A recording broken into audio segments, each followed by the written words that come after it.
Les années 1970 furent une décennie de foi inébranlable dans le progrès. Les gens faisaient donc confiance aux grandes entreprises, pensant qu'elles savaient ce qui était bon pour eux et que la technologie moderne pouvait rendre la nourriture meilleure, plus rapide et plus excitante. Les supermarchés sont devenus des terrains de jeu pour les expériences, et chaque nouveau produit promettait de révolutionner le quotidien. Pourtant, toutes les idées brillantes n'ont pas survécu à la première bouchée. Durant cette période, des aliments aujourd'hui presque inimaginables ont vu le jour. Certains se voulaient futuristes, d'autres particulièrement pratiques ou simplement différents de tout ce qui existait auparavant. Ils furent annoncés en grande pompe, massivement promus et considérés pour un bref instant, comme l'avenir dans l'assiette. Mais ce qui était célébré comme une innovation s'est souvent avéré être une erreur gustative, un malentendu entre le marketing et la réalité. Ces produits n'ont pas échoué parce que personne ne les connaissait, mais précisément parce qu'ils étaient partout. Des millions de personnes les ont essayés, ont secoué la tête et se sont détournés. Certains ont disparu discrètement des rayons, d'autres sont devenus des monuments légendaires montrant à quelle vitesse une idée peut échouer si elle ne touche pas la corde sensible des consommateurs. Dans cette vidéo, nous revenons sur 10 aliments des années 1970 qui étaient autrefois considérés comme audacieux et modernes, mais qui sont aujourd'hui restés dans les mémoires comme des échecs spectaculaires. Et plus nous avançons dans cette liste, plus la question de savoir comment ces produits ont pu obtenir le feu vert devient incroyable. 1. Gerber Singles. En 1974, Gerber a osé un pas qui est encore aujourd'hui considéré comme l'une des plus grandes erreurs de conception de l'histoire de l'alimentation. L'entreprise, mondialement connue pour ses aliments pour bébés, a soudainement décidé de servir les adultes célibataires, avec exactement la même idée, mais dans de plus grands pots. Les Gerber Singles devaient offrir des repas rapides et simples aux jeunes professionnels et aux étudiants. L'étiquette affichait des noms comme bœuf bourguignon ou poulet à la King, mais le pot contenait une masse lisse et pâteuse, visuellement et émotionnellement indissociable des aliments pour bébés. Ce qui était conçu comme une solution pratique a touché un point sensible de la psychologie du consommateur. Les adultes voulaient certes la commodité, mais pas le sentiment d'être ramenés à l'état de tout petit. Les pots identiques, la marque familière et la texture douce n'ont pas paru modernes, mais dégradants. Sur le plan gustatif, le produit offrait peu de réconfort, car beaucoup décrivaient les repas comme fades et sans vie. En quelques mois, les Gerber Singles sont devenus la cible de moqueries et de blagues. Les ventes se sont effondrées et, moins d'un an après, le produit a complètement disparu des rayons. Il est encore aujourd'hui un exemple parfait qu'une marque forte ne peut rien sauver si l'on comprend fondamentalement mal sa clientèle cible. 2. Space Food Sticks. Au début des années 1970, l'enthousiasme pour la conquête spatiale était à son comble. Pillsbury a saisi cet esprit du temps et a lancé les Space Food Sticks, un snack directement inspiré de la NASA. L'idée semblait alléchante, des barres énergétiques compactes aux saveurs comme le chocolat, le caramel ou le beurre de cacahuète, destinées aux personnes modernes et actives qui voulaient manger comme des astronautes. Au début, l'attrait de la nouveauté a fonctionné. L'idée de consommer le même type de nourriture que les spationautes a suscité la curiosité et des ventes importantes. Mais cet effet n'a pas duré longtemps. Le goût a été décrit comme fade, la consistance comme dure et caoutchouteuse. Ce qui devait paraître futuriste a plutôt donné une sensation artificielle et sans vie en bouche. Lorsque le battage médiatique autour de l'espace a diminué et que l'intérêt pour les aliments plus naturels a augmenté, les Space Food Sticks ont rapidement perdu de leur attrait. Au début des années 1980, ils ont discrètement disparu des supermarchés, restant comme un symbole de la rapidité avec laquelle une tendance s'éteint lorsque le plaisir est remplacé par le marketing. 3. Celery Flavored Jello. Dans les années 1970, on croyait que la gélatine pouvait tout être, même salée. Jello a donc lancé une variante au goût de céleri, destinée aux salades, aux moules à viande et aux dîners élégants. Sur le papier, cela semblait moderne, mais dans l'assiette, c'était troublant. Le goût était agressivement végétal, légèrement amer et pour la plupart tout simplement immangeable. Même les cuisiniers amateurs les plus expérimentateurs ont eu du mal à trouver une façon utile d'employer ce produit. Au lieu de la sophistication, il a créé l'irritation, au lieu de l'enthousiasme, le rejet. Lorsque la tendance aux plats de gélatine salée a diminué, le fabricant a également réalisé que cette idée n'avait pas d'avenir. Au milieu des années 1970, le Jell-O au céleri a disparu des rayons et est devenu l'un des exemples les plus connus de la façon dont les tendances alimentaires peuvent passer à côté du goût des gens. 4. Funny Face Drink Mix. Funny Face devait devenir le grand concurrent de Kool-Aid dans les années 1970. Des emballages colorés, des personnages de dessins animés excentriques et des saveurs de fruits sucrés ont rendu cette boisson en poudre particulièrement populaire auprès des enfants. Mais derrière la façade joyeuse, les problèmes ont rapidement commencé.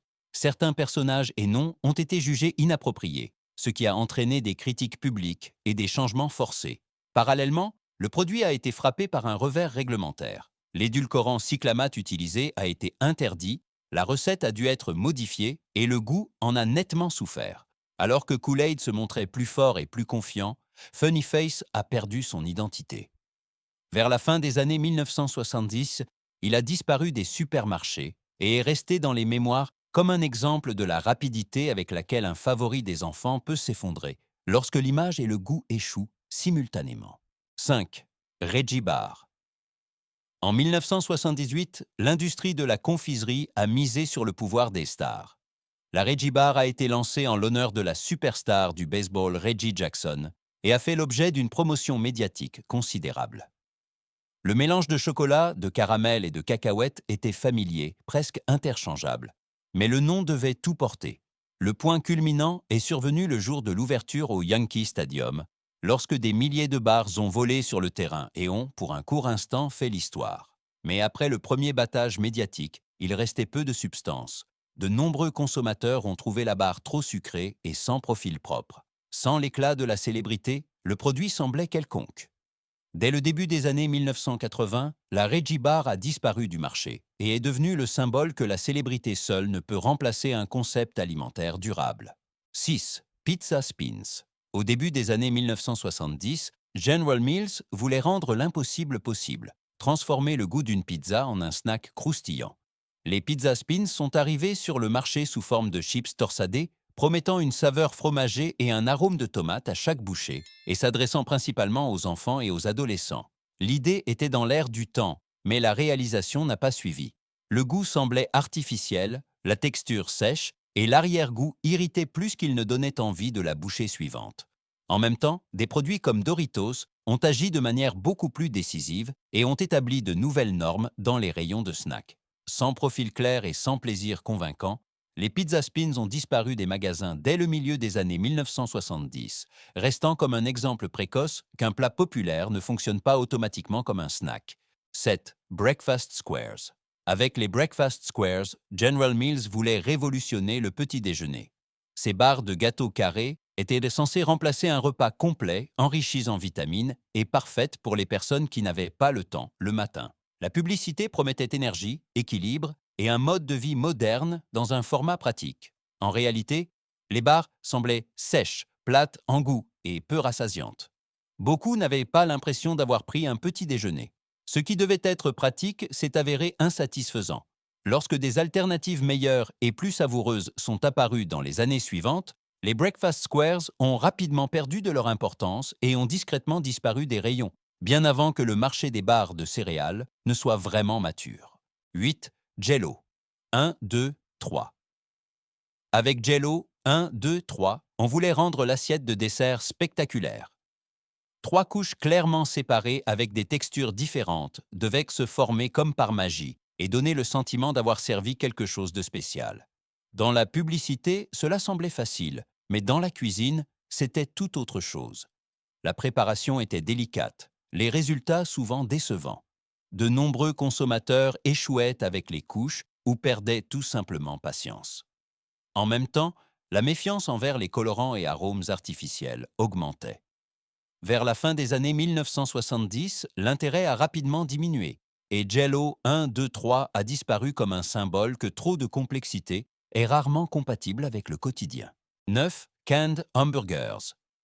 Dans les années 1970, on croyait pouvoir tout conserver, même les hamburgers. Les burgers entièrement cuits, avec leur petit pain, venaient en conserve et s'adressaient aux campeurs, aux militaires et aux aventuriers curieux. Ce qui devait paraître pratique a eu un effet immédiatement dissuasif à l'ouverture. Le pain était mou et humide, la viande dure et le goût difficilement reconnaissable comme du bœuf. La seule pensée d'un sandwich en conserve a fait reculer beaucoup de gens. Le manque d'appétence a empêché toute percée sur le marché de masse. Les canned hamburgers ont rapidement disparu et sont restés la preuve que la commodité a ses limites. 10. Crazy Cow Cereal. En 1977, General Mills a lancé Crazy Cow, un produit pour le petit déjeuner qui devait séduire par son seul effet.